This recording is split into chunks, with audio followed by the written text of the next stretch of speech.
nosotros retornamos con el contenido local en A Diario y por eso damos la bienvenida en este nuevo año, ¿verdad? La primera visita del año a Carlos Salcedo, experto, abogado penal, constitucionalista y sobre todo también que nos da unas clases cada vez que viene y nos aterriza en materia de la Constitución y todos los procedimientos. Buenos días. Rosario, José Francisco y Julián, mis queridos amigos y todos los oyentes. Pero déjame corregirle a Rosario, decirle abogado penalista como que te queda ahí. Tú eres de los pocos que hay que decirle abogado. No, yo también le dije incluye constitucionalista, claro. Experto en las demás áreas. Y además le dije al pueblo que nos da, que es un docente porque además nos enseña de manera muy pedagógica aspectos que uno no conoce. ¿Alcanza la categoría de jurisconsulto? Sí, claro. Pues que sí. Ya. Bienvenido, Carlos. Bueno, gracias. Yo me siento demasiado cómodo aquí porque me siento no solamente con gente muy querida, sino con gente que conoce de las materias de las que trata cada uno. Y le tengo por eso muchísimo respeto, admiración y consideración. Muchas gracias, Carlos. Bueno, tantos temas que en el caso a mí me gustaría que Julián, vamos a comenzar con lo constitucional, para tener la sombrilla. Y esa sentencia, Julián, No, varias. de la que debemos conversar. ¿Qué impresión tú tienes de este cambio, si se quiere, que ha dado el Tribunal Constitucional en varios aspectos? El tema del uso de suelo, que tú manejas muy bien en los ayuntamientos, uno de ellos. Hay una sentencia ahora de Barahona que anula una sentencia que había emitido el Tribunal Constitucional anteriormente. ¿Qué impresión te da esta nueva visión que tiene del constitucionalismo estos nuevos jueces del Tribunal Constitucional?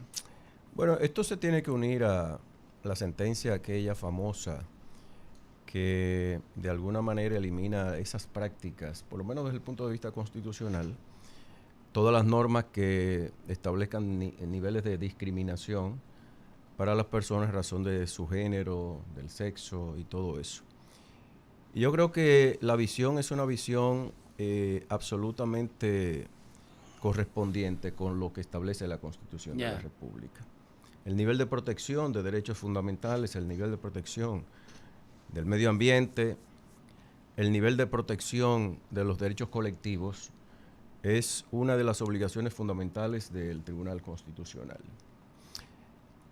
La necesidad de, diríamos, eliminar prácticas arbitrarias, el decisionismo municipal, Sí. Hay mucho decisionismo municipal, sí. Y crear ámbitos de deliberación propios de un sistema que obedezca al Estado de Derecho, pues lógicamente tiene que ser aplaudido. Yo tengo incluso diferencias con criterios en algunos momentos del Tribunal Constitucional. Ustedes recordarán mis posiciones públicas con relación a la sentencia 168 de aquel tiempo. 168-13. Pero reconozco primero el papel que ha jugado el Tribunal Constitucional desde su fundación para de alguna manera mandar un mensaje muy claro a todos los entes públicos y privados de que la Constitución está por encima como norma suprema de todas las normas inferiores. La ley, los decretos, los reglamentos, las decisiones municipales, tiene que todas estar sujetas a la Constitución de la República. Si hay un criterio de igualdad protegido por la Constitución, la dignidad, la intimidad, el desarrollo de la personalidad, si hay un medio ambiente a proteger, un medio ambiente sano, si el suelo debe protegerse, precisamente por lo que eso significa para la protección del medio ambiente, claro. Evidentemente que la Constitución de la República le otorga al Tribunal Constitucional todas las facultades que en este caso ha usado y ha empleado precisamente para evitar el torcimiento del Estado de Derecho, del Estado constitucional. Así que bienvenido. Yo creo que es una era, tú hablabas de la era de Trump, es una era del constitucionalismo, claro. Es una era de protección de derechos fundamentales, de supremacía constitucional, y eso será siempre bienvenido, sobre todo frente a los niveles de arbitrariedad, los niveles de desafuero, desatino por parte de las instituciones públicas y de los entes privados y de los particulares que finalmente militen en contra de las disposiciones y de la supremas. Suprema. Perdóname, el presidente de la Suprema tiene un discurso. La mora judicial supuestamente se ha reducido al mínimo. Pero vimos un programa, tú que manejas el tema penal, programa de televisión, que cerca del 55% de los que deben ir a las audiencias hay que reenviar las audiencias porque no llevan los prisioneros. Entonces, ¿cómo que hay una reducción de mora si se sigue produciendo el caso de la... Mira, yo creo que hay, sinceramente, un avance significativo en la administración de justicia en la República Dominicana y todo lo que se ha establecido con el liderazgo de Luis Henry Molina ha sido, diríamos, fundamental. En el ámbito, diríamos, de la gestión administrativa, el sistema de virtualidad ha progresado significativamente. Sí, sin duda alguna, eso agiliza los procesos y a la larga va a militar en la reducción del atiborramiento de los procesos y demás. Ahora bien, en el ámbito operativo, que es lo que tú manifiestas, evidentemente que hay una dilación indebida. Y de manera permanente, pues lógicamente los abogados, que muchos son expertos en provocar retrasos, prórrogas de audiencias, con finalidades, diríamos... Sí, pero a veces que no te llevan al prisionero. Sí, hay situaciones que tienen que ver, por eso decía de la parte operativa. El sistema de justicia es un sistema muy complejo. El sistema carcelario, el sistema penitenciario, todo lo que tiene que ver con la atención de presos preventivos y demás, es un sistema atiborrado. Es decir, hay una sobrepoblación carcelaria, hay un exceso de internos en las cárceles y lógicamente su movilidad se dificulta muchas veces por la falta del personal, por la coordinación interna, por recursos. El mismo preso se esconde a veces. Muchas no situaciones se enferman cuando a lo mejor la evaluación da que no puede, que no tiene ninguna excusa. Es decir, son muchas cuestiones que tienen que ver con la parte operativa. Y ahora que se creó el Ministerio de Justicia y que ya fue designado Antoliano Peralta, por lo menos esa parte que tiene que ver con el sistema penitenciario para que puedan acudir los presos oportunamente, yo estoy plenamente convencido de que es un paso de avance significativo para que eso no sea motivo de aplazamientos en el futuro. Habrán aplazamientos, pero que sean los mínimos posibles, que devengan como consecuencia de un sistema carcelario y penitenciario que finalmente no está tan humanizado, que hay una sobrepoblación, que hay hacinamiento, que de 42 cárceles, 41 que hay en el país, una parte, si bien pertenece al nuevo sistema penitenciario, pero otra parte, que es del viejo sistema, milita precisamente en contra de la agilización de los procesos. Quiero volver a esta sentencia del Tribunal Constitucional que anuló otra sentencia del Tribunal Constitucional. Luego que el Tribunal Constitucional emite una sentencia, eso no debe ser definitivo y no buscar otro recurso dentro del mismo Tribunal Constitucional para disolver esa decisión. No, la ley orgánica del Tribunal Constitucional y de los procedimientos constitucionales establece que una vez anulada la decisión que dio ocasión al recurso de revisión constitucional, vuelve otra vez al tribunal, en este caso de origen, que fue la Suprema Corte de Justicia, para que haga un análisis nuevamente de lo que constitucionalmente fue cuestionado y que finalmente fue acogido por el Tribunal Constitucional. De ahí que la decisión del tribunal de origen, que es la Suprema Corte de Justicia, puede ser confirmando la decisión debidamente motivada, pero evidentemente si reconfirma la decisión, confirma la decisión vuelve al Constitucional y se mantiene, vuelve al Constitucional con todo el derecho, porque hay una violación alegada de derechos fundamentales, derechos constitucionales. Y en ese caso no es una negación del sistema de justicia, es una reafirmación del poder que tiene el Tribunal Constitucional, en este caso sobre la Suprema Corte de Justicia, cuando de derechos fundamentales y de normas supremas se trate. Por lo tanto, cuando el Tribunal Constitucional decide revocar una decisión de la Suprema Corte de Justicia, ordena a la Suprema Corte de Justicia que valore los aspectos que finalmente fueron, en este caso, revocados, para que se condiga la decisión con lo que la Constitución de la República establece. Carlos, en un caso particular, un órgano colegiado emite una decisión, una resolución, una ordenanza. Y entonces los interesados se van directamente al Constitucional en una revisión, una acción directa de inconstitucionalidad. ¿Dónde va eso cuando el tribunal cambia, acoge la revisión, uno, el recurso, y dos, anula esa resolución? ¿Eso dónde va? Eso es definitivo, me imagino. Mira, si es un recurso de inconstitucionalidad por vía directa, ustedes saben que eso es contra las normas generales, Sí, claro. ¿verdad? Que son las leyes, decretos, reglamentos y demás. Es decir, de manera abstracta hay una decisión, órgano del poder que establece una legislación, una norma que en este caso es atacada de inconstitucionalidad por vía concentrada. Eso tiene un efecto erga omnes, es decir, para todos. Claro. Es efectiva y aplicable para todos los ciudadanos dominicanos y todas las instituciones públicas y privadas. Cosa diferente es cuando hay un agotamiento de todas las vías recursivas por parte de los particulares o el Estado dominicano que cursan ante el Tribunal de Primer Grado, Apelación, Suprema Corte de Justicia, un litigio particular. Ya ahí no se trata de una norma general, sino un diferendo particular que finalmente llega a la Suprema Corte de Justicia. Cuando llega a la Suprema Corte de Justicia, si hay un alegato de violación de derechos fundamentales o de violación a la norma suprema, que retiene en este caso una violación de naturaleza constitucional, entonces ahí hay, en lo que la ley establece y la Constitución, la revisión de decisiones, en este caso ordinarias, para llamarle de una manera más sencilla para la gente. Es decir, en este caso hay un alegato de inconstitucionalidad, de aplicación errada de una norma de derechos fundamentales establecida en la Constitución y lógicamente yo tengo el derecho de acudir ante el Tribunal Constitucional. Cuando esa decisión se produce, si es admisible el recurso ante el Tribunal Constitucional, vuelve al tribunal de origen, que en este caso es la Suprema Corte de Justicia, para que de nuevo evalúe el caso conforme a lo que el Tribunal Constitucional indicó que fue la violación flagrante, o sea, de una... prácticamente es una orden. Usted tiene que necesariamente decidir en ese orden. Exactamente. Ahora, las motivaciones internas, la justificación de la decisión, si bien es cierto que tiene un mandato del Tribunal Constitucional, la Suprema Corte de Justicia debe producir las motivaciones procedentes y que se condigan con la orden del Tribunal Constitucional. Igual pasa cuando el legislador que se le revoca una ley por inconstitucionalidad.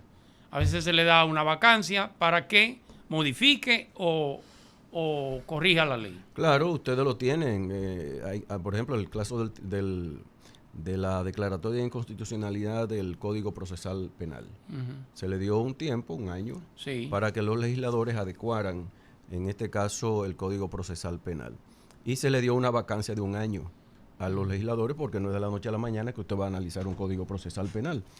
Y lógicamente hay sentencias del Tribunal Constitucional exhortativas, es decir, le exhortan al legislador para que hagan una modificación en un tiempo determinado y que lógicamente ha sido el caso del Código Procesal Penal. Bueno, Carlos Salcedo definitivamente es un agente de enorme influencia en el ámbito de la abogacía, en los tribunales de República Dominicana por su constante accionar por tanto tiempo. Director de Finjus, recuerda.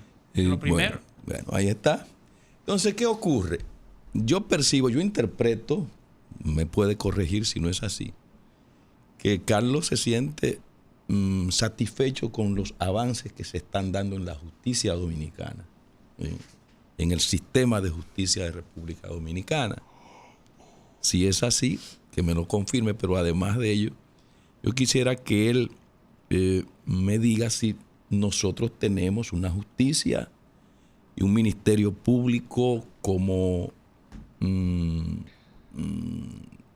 plantean quienes están al frente de la administración pública del gobierno, de que es un sistema de justicia y un ministerio público realmente independiente.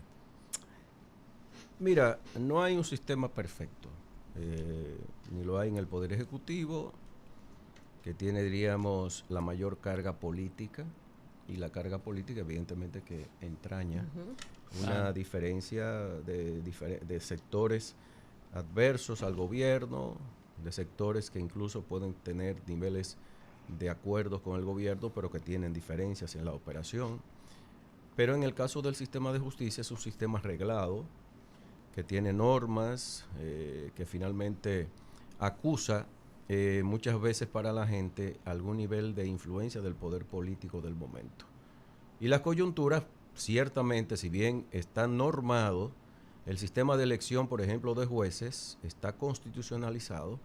No menos cierto es que siempre hay un dejo de cierto nivel de discrecionalidad, de arbitrariedad, que muchas veces se entiende que puede haber en las decisiones. Sin embargo, las últimas decisiones del Consejo Nacional de la Magistratura, yo las respaldo. Puedo tener cuestionamiento y han sido públicos mis cuestionamientos, pero yo entiendo que hay incluso razones que muchas veces deben ser expuestas, motivaciones que tienen que ser reflejadas en las decisiones del cuerpo colegiado que es el Consejo Nacional de la Magistratura. Pero yo siempre he dicho que hay el policy en cada decisión de justicia, en cada decisión política. ¿Qué está detrás de la decisión? Y voy a poner un solo ejemplo, para irme a lo que tú me estás diciendo, los avances, porque tiene que ver mucho con esto también. Bien. El Consejo Nacional de la Magistratura fue un órgano creado en el año 97, a propósito, en el año 96, a propósito de la crisis política que todos conocemos. En el 94. Y en el 96. Y nació el Consejo Nacional de la Magistratura como la necesidad de sustraer al ámbito político la designación de jueces. Ya tendría el liderazgo Suprema Corte de Justicia, Consejo Nacional de la Magistratura para designación de jueces de altas cortes. Eso es un mensaje importante para la nación dominicana. Ahora bien, yo voy a poner el ejemplo. Pilar Jiménez, que fue una de las juezas que no fue ratificada por el Consejo. Así es. Manuel Alexis Cid, Moisés Ferrer. 3 estrellas de jueces. 3 jueces maravillosos, extraordinarios, incuestionables moralmente. Pero pongo el ejemplo de Pilar. Con todo el respeto, el cariño y la admiración que le tengo. Una jueza dignísima. Ey. Yo dije, bueno, quizás no fue la mejor decisión del Consejo, pero es su decisión. Es una decisión, Una decisión política. Política, porque la política no es lo perverso que la gente entiende. No. Es un acto de gobierno. Es un acto discrecional, si claro, se quiere. reglado. Reglado. Ahora bien, cuando yo vi la reacción de Pilar y lo que escribió, yo honestamente me impacté. La marcaron, Carlos, la marcaron. Sí, pero escúcheme. ¿Por qué, Carlos? Escúcheme. Porque lo que menos yo esperaba era una reacción tan virulenta, incluso personal, con inferencias y atribuciones personales a un actual miembro del Consejo Nacional de la Magistratura tan destacado como el presidente de la Suprema Corte de Justicia, para decir entre otros. O el presidente del Tribunal Constitucional, perdón, que en este caso era miembro anterior de la Suprema Corte de Justicia. Porque a los jueces lo que se le ve es la prudencia y sobre todo ante la crisis que se pueda presentar, resistirse a ella. Y un juez tiene que ser prudente antes, durante y después. Y esa reacción a mí me dijo, bueno, el Consejo Nacional de la Magistratura vio algo que ninguno de nosotros habíamos visto. Yo no conocía a esa Pilar Jiménez. Y sé que es una mujer digna y lo reafirmo. Claro, perdóname. Pero la prudencia, la ecuanimidad, la actitud ante una situación de crisis. Ustedes saben que los jueces, sobre todo en colegiados, que tú lo mencionabas, Julián, los jueces en un sistema colegiado, pues lógicamente tienen diferencias normales, son naturales. Diferencias, diríamos, de criterios. No, y es sano. Pero muchas veces, Rosario, se traducen en cuestiones personales. Pero eso está prohibido por la ética en el ejercicio de la profesión, el ejercicio de la judicatura. ¿Por qué digo eso? Tú dices, bueno, hay avances. Sí, hay avances normativos importantísimos, trascendentes. Tenemos consejo, tenemos ley orgánica del Poder Judicial, tenemos toda una legislación que de alguna manera ha venido a proteger el sistema, sobre todo de cara al servicio ciudadano. Y el esfuerzo que ha hecho la Suprema Corte de Justicia de modernizar, de acercar la justicia a los ciudadanos, de hacerla más eficiente, es abiertamente visible. Todo el mundo lo sabe. Ahora bien, un sistema hecho por hombres, hecho por mujeres imperfectos, no todo el mundo es eficiente. No todo el mundo responde en la medida que requiere el sistema. Pero aparte de eso, los recursos no son los debidos para el sistema de justicia. Estamos en un sistema, un gobierno que tiene limitaciones serias, hay limitaciones presupuestarias, y eso milita en contra precisamente de la eficiencia en términos de recursos económicos que son imprescindibles para modernizar el sistema. Yo le pregunto al magistrado presidente de la Suprema Corte de Justicia y los jueces si los recursos son suficientes. ¿El Ministerio Público tiene los recursos suficientes? No. No, que nadie tiene recursos No lo tiene suficiente. Carlos. Ahora, ¿qué es lo que hay que hacer? Primero, exhibir el nivel de eficiencia administrativa, ¿verdad?, de gestión, para que los recursos magros que tiene el sistema de justicia puedan de alguna manera exhibirse para la ciudadanía como no lo suficiente, pero sí que hacemos un uso, diríamos, eficiente de los recursos. Carlos. Y que eso amerita que haya más impuestos, que haya una reorganización del sistema impositivo en la República Dominicana, una reforma fiscal que está pendiente y que la ley establece claramente que hay que hacerlo para que finalmente se modernice. Y segundo, sí, hay una justicia más independiente. La justicia de los 90, la justicia de los 80, no es la justicia de hoy. Antes el senador decidía los casos en las provincias. Porque ninguno, ¿cómo que dicen que entre bomberos no nos pisamos No la se cola? pisa la manguera. Ningún senador se metía en la jurisdicción del otro y aquí mando yo. Entonces los jueces miraban hacia el lado o la acera de los jueces miraban hacia la acera del senador, ya ahora no tienen que verla, sino que simplemente la imparcialidad y la independencia está garantizada Y si el normativamente. si el senador Julián, era un empresario, momentito. perdóname, Sí. si el senador era empresario, la Cámara Civil que conocía esos casos era de él. Bien. Carlos, yo quiero como que reconsideremos un poquito lo de la magistrada Pilar. Sí. Porque me parece que usted le mantiene todo ese respeto, toda esa admiración. La reitero. Sí, y sé que lo dice No, de... pero ha sido injusto. Pero yo lo que quiero... ¿Usted Bueno, no cree que la magistrada Pilar dedicó una vida a una carrera en la que, según las valoraciones que hay, en función del trabajo que desarrolló, es prácticamente impecable? La inamovilidad no implica permanencia eterna. No, en pero el yo lo que cargo, quiero...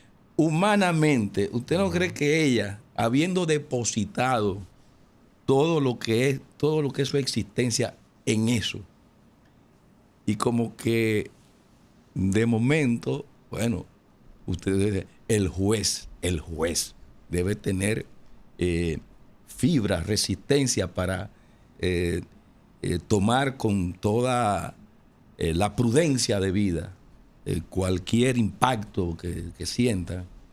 Pero Mira, no todo el mundo como que si tenía depositada todo el futuro de ella y ya habiendo desarrollado un trabajo tan grande, porque creía en eso, porque se sentía bien ahí, porque entendía que haciendo la función que había desarrollado, bueno, ¿y quién me va a llevar de aquí? Miren, yo lo dije públicamente y lo escribo y lo reitero.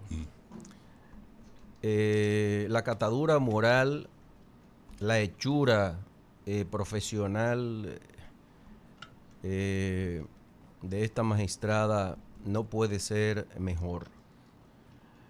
Su desempeño no pudo ser mejor. Pero yo lo que reafirmo es lo siguiente. Su reacción fue una reacción impropia de las condiciones que son propias del código de ética de comportamiento de un juez. Un juez no solamente se comporta de manera prudente. La templanza de un juez se pone en práctica en la situación de crisis.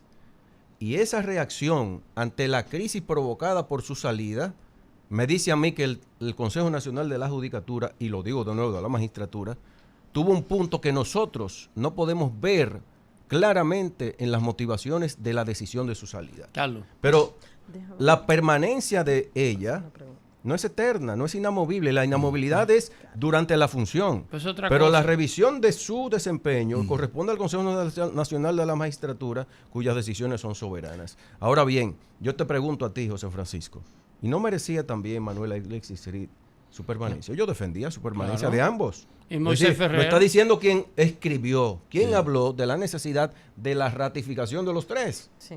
Por lo tanto, yo creo que tengo razones poderosas para decir que siendo una mujer extraordinaria, Una jueza ejemplar.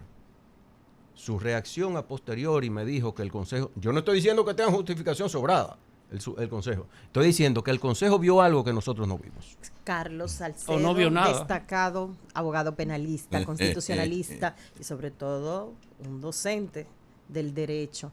Carlos, tu perspectiva respecto de ya la instalación del Ministerio de Justicia, con a la cabeza un ex consultor jurídico, que se conocen colegas y sobre todo en las funciones, ¿cómo crees que impactará en República Dominicana y sobre todo la institucionalización de la justicia? Mira, mejor elección también no pudo ser. Antoliano es un hombre de Sí, Estado, sí. 5 años de experiencia como consultor jurídico del Poder Ejecutivo, le da un background, una experiencia enorme, precisamente para la juridificación de todo lo que haga el Ministerio de Justicia. La humanización de las cárceles es un tema siempre pendiente. Claro.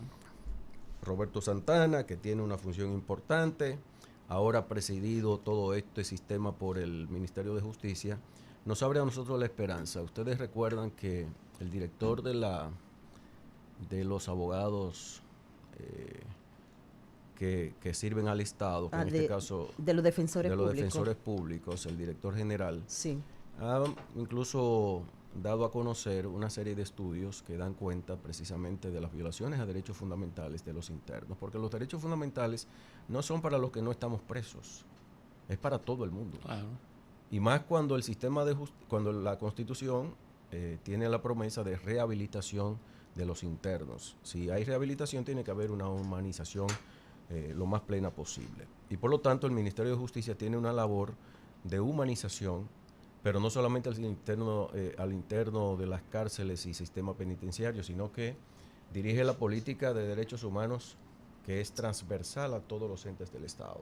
Sí. Por lo tanto, una visión, diríamos, integral de parte de Antoliano Peralta y de su equipo será fundamental para que finalmente nosotros tengamos toda una administración pública enfocada en protección de los derechos humanos. En segundo lugar, y eso se conecta con el sistema carcelario, las debilidades propias de la gestión en la representación del Estado Dominicano, producto precisamente de esa distorsión histórica.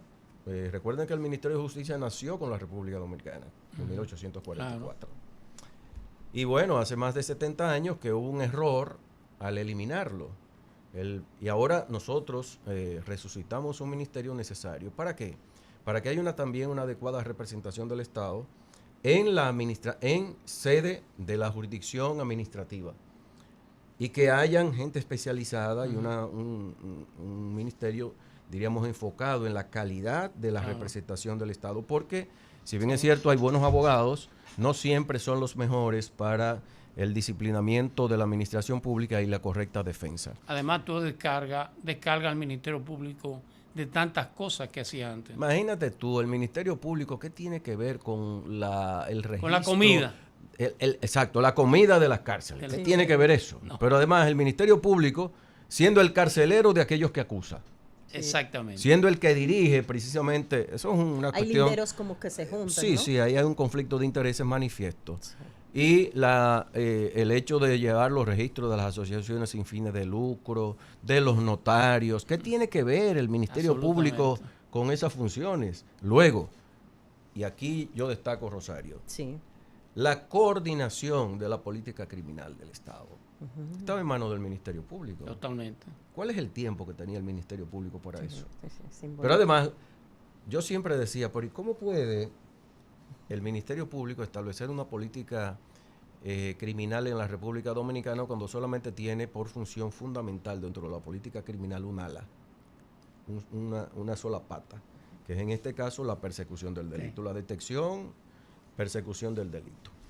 Pero ¿y qué hacemos con la política general criminal en la República Dominicana? El único que lo puede hacer es el gobierno central. Por eso yo decía, ¿cómo puede coordinar el Ministerio Público una política general y que sea independiente? Si no lo hace en coordinación con el que tiene el gobierno del Estado Dominicano, del gobierno central, que es el Poder Ejecutivo. Por lo tanto, Rosario, hay mucha esperanza. Yo creo que con este nuevo ministerio, con el Ministerio de Justicia, resucitado, Pues lógicamente tenemos una gran esperanza de humanización de las cárceles, de una coordinación efectiva de la política criminal del Estado, de una gestión administrativa en temas que no son esenciales para el Ministerio Público, y en cuarto lugar, la representación mucho más profesionalizada, adecuada y pertinente por parte del Estado en los ámbitos de la jurisdicción administrativa. Subero Isa tenemos que en la consultoría jurídica. ¿Cómo? Subero Isa en la consultoría jurídica. ¿Cómo lo ve? ¿Cómo siente que puede hacer en ese cargo? Un privilegio. Que puede estar en el top del...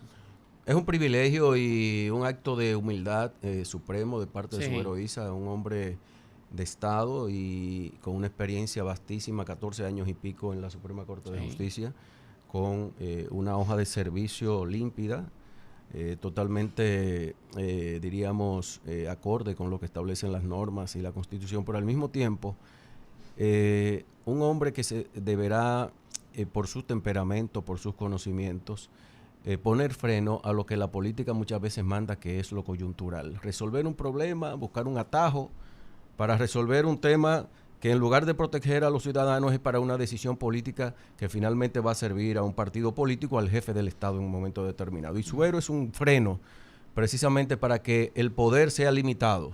¿En favor de quiénes? Del que recibe el servicio, que es el ciudadano, que es el que necesita la protección. Y por lo tanto es esperanzador. Yo creo que mejor elección no pudo hacer el presidente de la República. Y sobre todo, yo diría, ¿por qué necesita Jorge Subero Isa? Nada. Nada, lo Vida. ha tenido todo. Vida.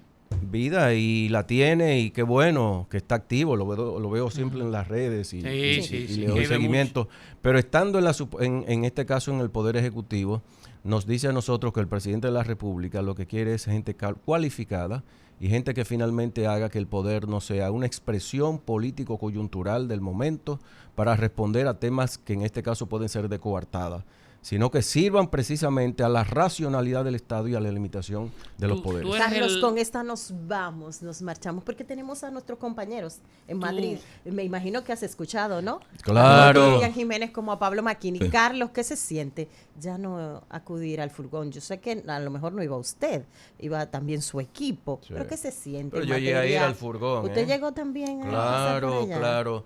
Yo creo que es una gran noticia para todo el país, un servicio judicial de aquel lado, porque siempre decimos que de De aquel aquel- lado. No, porque la ciudad de este lado. Sí, sí, pero de aquel Aquel lado. lado Yo es creo otra que cosa. se lo merecía no solamente la población, sino también todos los agentes del sistema de justicia que lamentablemente despachaban en sitios oprobiosos para Así es. un correcto servicio público como ese. Pero yo quiero Rapidito, una ñapita. que yo me quiero. esperan en Madrid.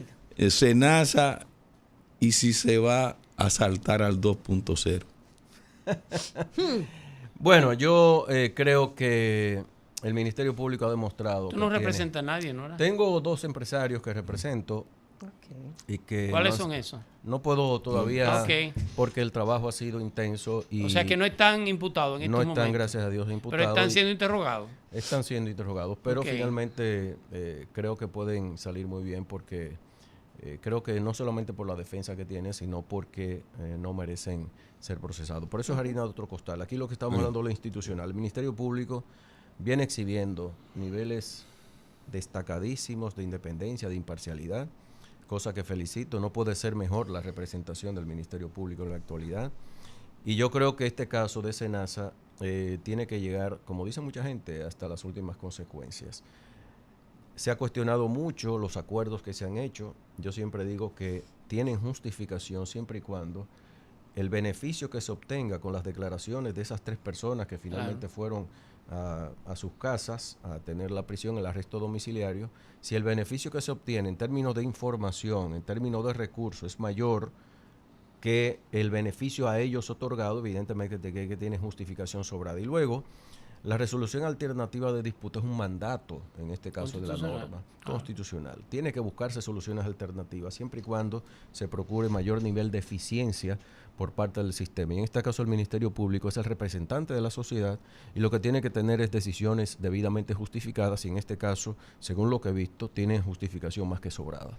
Gracias. Gracias por la cátedra. No puede traer Bueno, un tampoco. abrazo. Válido. Iniciando el Buenos año. días. Válido. Carlos. Yo me quedé por 20 preguntas. Carlos Salcedo, Ya vienen. destacado. abogado penalista y constitucionalista y amigo de este programa y nos da cátedra. Está pendiente de los cheques, que yo siempre que vengo le digo, y los cheques míos. Nuestro coordinador está escuchando esa parte A Cristian lo matan. que tiene sí, que ver por con lo pagar cheques. administrativo. Así que Cristian, ¿oíste? Y sobre todo que es abogado, tú sabes, Carlos Salcedo. En el Gracias. oeste matan a Cristian. Me siento, como ustedes saben, demasiado a gusto. Gracias a ustedes. Así Gracias. es, igual. Hacemos la pausa y nosotros retornamos a Madrid en un momento con nuestros compañeros, así que no se mueva de allí. Y materiales industriales. Ustedes saben que está en la avenida San Martín Véndeselo a 183. Carlos. Asesoría, sobre todo, en el caso mío. Además de todo, me dan la asesoría porque es fácil que llego con lo que no es Carlos a mi casa. Así es. Y Carlos, que yo Carlos me imagino, handyman. con sus oficinas. ¿Te gusta trabajar? Le muchacho? gusta a Carlos Sí. también. Ah, pues Carlos Emanuel. perfecto. Y si dice que lo envió Cristian Jiménez, usted sabe, tiene un cariño. De a diario. De a Ay, ay, diario, ay, ay, ay. un cariñito y además una taza de café. Ay, papá. Vámonos a la pausa.